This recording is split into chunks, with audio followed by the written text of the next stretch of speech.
ನಮಸ್ಕಾರ ವೀಕ್ಷಕರೇ, ಕುತೂಹಲ ವೇದಿಕೆಗೆ ಸ್ವಾಗತ. ಇವತ್ತು ನಾವು ಕೇಳಲಿರುವುದು ಒಂದು ಅದ್ಭುತ ಕತೆ. ಬ್ರಹ್ಮದೇವರು ಸ್ತ್ರೀಯನ್ನು ಹೇಗೆ ಸೃಷ್ಟಿಸಿದರು, ಹೆಂಗಸಿನ ಅಂತರಂಗ ಸೌಂದರ್ಯ, ಶಕ್ತಿ, ಸಹನೆ ಇವೆಲ್ಲ ಎಲ್ಲಿ ಹುಟ್ಟಿದವು? ಕತೆ ವಿವರಣೆ ನೋಡೋಣ. ದೇವರು ಹೆಂಗಸನ್ನು ಏಕೆ ಬೇರೆ ರೀತಿಯಲ್ಲಿ ಸೃಷ್ಟಿಸಿದರು? ಏಕೆ ಸ್ತ್ರೀಯರನ್ನು ಲೋಕದ ಶಕ್ತಿಯಾಗಿ ಕರೆದರು? ದೇವತೆಗಳು ಬ್ರಹ್ಮನ ಬಳಿಗೆ ಹೋಗಿ ಕೇಳಿದ ಬೇಡಿಕೆ ಯಾವುದು? ಮಹಿಳೆಯ ಹೃದಯಕ್ಕೆ ಇಷ್ಟು ಶಕ್ತಿ ಬಂದದ್ದು ಹೇಗೆ? ಇಂದು ಈ ವಿಡಿಯೋದಲ್ಲಿ ಈ ರಹಸ್ಯಗಳನ್ನು ತಿಳಿದುಕೊಳ್ಳೋಣ. ಸೃಷ್ಟಿಯ ಆರಂಭ. ಬ್ರಹ್ಮದೇವರು 4 ಲೋಕಗಳನ್ನು ಸೃಷ್ಟಿಸಿದ ನಂತರ ಜೀವಿಗಳನ್ನು ಸೃಷ್ಟಿಸಲು ಆರಂಭಿಸಿದರು. ಮೊದಲು ಗಂಡು ಜೀವಿಗಳನ್ನು ಸೃಷ್ಟಿಸಿದರು. ಶಕ್ತಿ, ಬಲ, ವೇಗ ಇವೆಲ್ಲ ಅವರಿಗೆ ನೀಡಿದರು. ಆದರೆ ಪ್ರಪಂಚ ಅಪೂರ್ಣ ಅನ್ನಿಸಿತು. ಅಲ್ಲಿ ಪ್ರೀತಿ, ಮಮತೆ, ಅನುಕಂಪ, ಶಾಂತಿ ಇವಿಲ್ಲದಂತೆ ಕಂಡಿತು. ಅಗ್ನಿ ಇದ್ದರೂ ಉಷ್ಣತೆ ಕಂಡು ಬರಲಿಲ್ಲ. ಗಾಳಿ ಇದ್ದರೂ ಸಹ ಮೃದು ಸ್ಪರ್ಶ ಇರಲಿಲ್ಲ. ಜೀವ ಇದ್ದರೂ ಸಂತೋಷವಿರಲಿಲ್ಲ. ದೇವತೆಗಳ ಬೇಡಿಕೆ.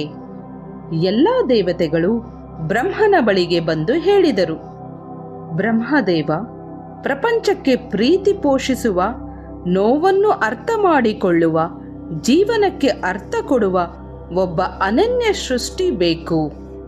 ಆಗ ಬ್ರಹ್ಮನು ಗಂಭೀರವಾಗಿ ಯೋಚಿಸಿದನು, ಪ್ರಪಂಚಕ್ಕೆ ಹೃದಯ ಬೇಕು, ಸ್ತ್ರೀ ಸೃಷ್ಟಿ. ಹೀಗಾಗಿ ಬ್ರಹ್ಮದೇವರು ವಿಶ್ವದಲ್ಲಿರುವ ಎಲ್ಲ ಸುಂದರ, ಮೃದು, ಶಕ್ತಿ ಮತ್ತು ಬೆಳಕಿನ ಅಂಶಗಳನ್ನು ಒಂದೊಂದಾಗಿ ಜೋಡಿಸಿದರು. ಹೀಗೆ ಚಂದ್ರನಿಂದ ಮೃದುತ್ವ, ಅಗ್ನಿಯಿಂದ ಧೈರ್ಯ ಮತ್ತು ಜೀವಶಕ್ತಿ, ನೀರಿನಿಂದ ಕರುಣೆ ಮತ್ತು ಸಹನೆ, ಹೂವುಗಳಿಂದ ಸೌಂದರ್ಯ ಮತ್ತು ಸುವಾಸನೆ, ಬೆಳಕಿನಿಂದ ಜ್ಞಾನ ಮತ್ತು ಪ್ರಕಾಶ, ಭೂಮಿಯಿಂದ ತಾಳ್ಮೆ ಮತ್ತು ತಾಯಿ ಪ್ರೀತಿ, ಹಕ್ಕಿಗಳಿಂದ ಕಲಾವಿದೆ ಮತ್ತು ನಗು, ಆಕಾಶದಿಂದ ಸ್ವತಂತ್ರ ಮತ್ತು ಕನಸುಗಳು. ಇಂತಹ ದೈವಿ ಅಂಶಗಳಿಂದ ಸ್ತ್ರೀಯ ಸೃಷ್ಟಿಯಾಯಿತು. ಬ್ರಹ್ಮನ ಮಾತು. ಬ್ರಹ್ಮದೇವರು ಹೇಳಿದರು, ಇವಳನ್ನು ಕೇವಲ ಮಹಿಳೆ ಎಂದು ಕರೆಯಬೇಡಿ. ಇವಳು ದೇವಿಯ ರೂಪ, ಎಲ್ಲ ಸಂಬಂಧಗಳ ಹೃದಯ, ಪ್ರಪಂಚದ ಸಮತೋಲನ. ಸ್ತ್ರೀ ಶಕ್ತಿ ಮತ್ತು ಶಾಂತಿ. ಸ್ತ್ರೀಯೊಳಗೆ ಪ್ರೀತಿಯ ಅಪಾರ ಶಕ್ತಿ ಇದೆ. ಅದು ಜಗತ್ತನ್ನು ಒಂದಾಗಿ ಕಟ್ಟುತ್ತದೆ. ಜ್ಞಾನ ಇದೆ, ಸರಿಯಾದ ದಾರಿಗೆ ಜೀವನವನ್ನು ನಡೆಸುವ ಬೆಳಕು. ಧೈರ್ಯ ಇದೆ, ಸಂಕಟಗಳ ಎದುರಲ್ಲೂ ತಲೆ ಎತ್ತಿ ನಿಲ್ಲುವ ಶಕ್ತಿ.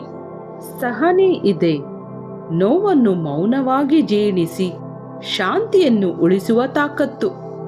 ಕಲೆ ಮತ್ತು ಸೌಂದರ್ಯ ಇದೆ, ಜೀವನಕ್ಕೆ ಅರ್ಥ ಮತ್ತು ವರ್ಣಗಳನ್ನು ತುಂಬಿಸುವ ಮೃದುತನ. ಇವೆಲ್ಲ ಗುಣಗಳನ್ನು ಬ್ರಹ್ಮದೇವರೇ ಸ್ತ್ರೀ ಒಳಗೆ ತುಂಬಿದರು. ಅವಳನ್ನು ಕೇವಲ ಒಂದು ಜೀವಿಯಾಗಿ ಅಲ್ಲ, ಲೋಕದ ಸಮತೋಲನದ ರೂಪವಾಗಿ ಸೃಷ್ಟಿಸಿದರು. ಆ ಕಾರಣಕ್ಕೆ ದೇವತೆಗಳು ಆಳವಾದ ಗೌರವದಿಂದ ಹೇಳಿದರು, ಸ್ತ್ರೀಯರಲ್ಲಿರುವ ಶಕ್ತಿ ಒಂದು ದೇವಿಯ ಶಕ್ತಿ. ಹೌದು ಸ್ನೇಹಿತರೆ, ಸ್ತ್ರೀ ಎಂದರೆ ಕೇವಲ ತ್ಯಾಗ ಮಾಡುವ ವ್ಯಕ್ತಿ ಮಾತ್ರ ಅಲ್ಲ. ಅವಳು ಒಳಗಿನ ಶಕ್ತಿಯಿಂದ ಕುಟುಂಬಕ್ಕೂ ಸಮಾಜಕ್ಕೂ ಬಲ ನೀಡುವ ಶಕ್ತಿಯ ಸ್ವರೂಪ. ಲೋಕವನ್ನು ಸುಂದರ ಮಾಡುವುದು ಕೇವಲ ಹೊರಗಿನ ಅಲಂಕಾರದಿಂದಲ್ಲ. ಸ್ತ್ರೀ ಒಳಗಿನ ಮಮತೆ, ಕರುಣೆ ಮತ್ತು ಪ್ರೀತಿ ಲೋಕಕ್ಕೆ ನಿಜವಾದ ಸೌಂದರ್ಯವನ್ನು ನೀಡುತ್ತದೆ. ಸ್ತ್ರೀಯನ್ನು ಗೌರವದಿಂದ ನೋಡುವುದು ಬಹಳ ಮುಖ್ಯ. ಏಕೆಂದರೆ ಸ್ತ್ರೀಯನ್ನು ಗೌರವಿಸುವುದು ದೇವಿಯನ್ನು ಗೌರವಿಸುವಂತೆ. ಹಾಗಾದರೆ ಸ್ನೇಹಿತರೆ, ಈ ಕತೆ ನಿಮಗೆ ಇಷ್ಟವಾದರೆ ಒಂದು ಲೈಕ್ ಮಾಡಿ, ನಿಮ್ಮ ಅಭಿಪ್ರಾಯ ಕಮೆಂಟ್ ಮಾಡಿ. ಮತ್ತಷ್ಟು ಕುತೂಹಲ ಕತೆಗಳಿಗಾಗಿ ಸಬ್ಸ್ಕ್ರೈಬ್ ಮಾಡೋದನ್ನು ಮರಿಬೇಡಿ.